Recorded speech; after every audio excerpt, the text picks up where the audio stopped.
ថ្ងៃនេះមកប្រាប់បងប្អូនពីរបៀបតខ្សែកាបឬខ្សែ DTV បងប្អូនតោះឥឡូវយើងមកចាប់ផ្ដើមមើលទាំងអស់គ្នាពីរបៀបត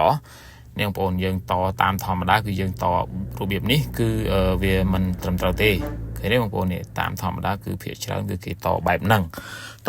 គឺវាបណ្ដាលឲ្យបាត់ខ្សែម៉ាស់របស់វាបងប្អូនបាត់ម៉ាស់ជុំវិញវាហ្នឹងបងប្អូនហ្នឹងហើយវាបណ្ដាលឲ្យរូបភាពវាអត់ច្បាស់បើសិនជាទូរទស្សន៍ហ្នឹងហើយបើ DTV ក៏ដោយដែរវាច្បាស់ក៏ប៉ុន្តែវារៀងខ្សោយសេវាអីចឹងណាហ្នឹងហើយនេះគឺតបែបហ្នឹងគឺខុសបងប្អូនអត់ត្រឹមត្រូវទេហ្នឹងហើយយើងត្រូវតរបៀបផ្សេងតរបៀបបែបនេះគឺយើងកាត់ចោល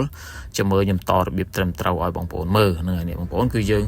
ត្រូវបញ្យលវាចឹងហើយយើងមូវាឲ្យស្អាតមកហ្នឹងហើយមូវាឲ្យស្អាតកាត់វាឲ្យស្អាតធ្វើម៉េចកុំឲ្យវាប៉ះម៉ាស់ណាបងប្អូនហ្នឹងហើយអាហ្នឹងយើងតអញ្ចឹងរួចហើយយើងរុំស្គុតមករុំស្គុតឲ្យស្អាតបែបនេះហើយបន្ទាប់មកទៀតបងប្អូននេះ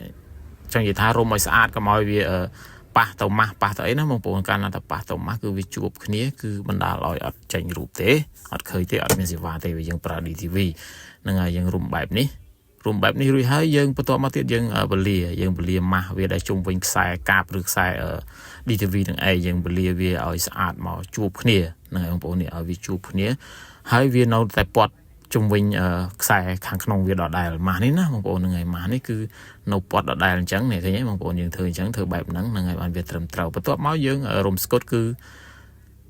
ជាការស្រេចហើយបងប្អូនតែយើងរុំស្គុតហើយគឺជាការស្រេចគឺដូចដើមដូចរបស់វាពីមុនដែលយើងមិនទាន់បានតហ្នឹងឯងឃើញទេបងប្អូនហ្នឹងហើយយើងតបែបនេះគឺត្រឹមត្រូវបំផុតសម្រាប់ខ្សែកាបហើយនិងខ្សែ DTV បងប្អូនហ្នឹងហើយយើងតបែបនេះគឺវាត្រឹមត្រូវគឺវាមានម៉ាស់មានអីវាពាត់ជុំវិញដូចដើមដូចខ្សែរបស់វាឃើញទេបងប្អូនហ្នឹងហើយ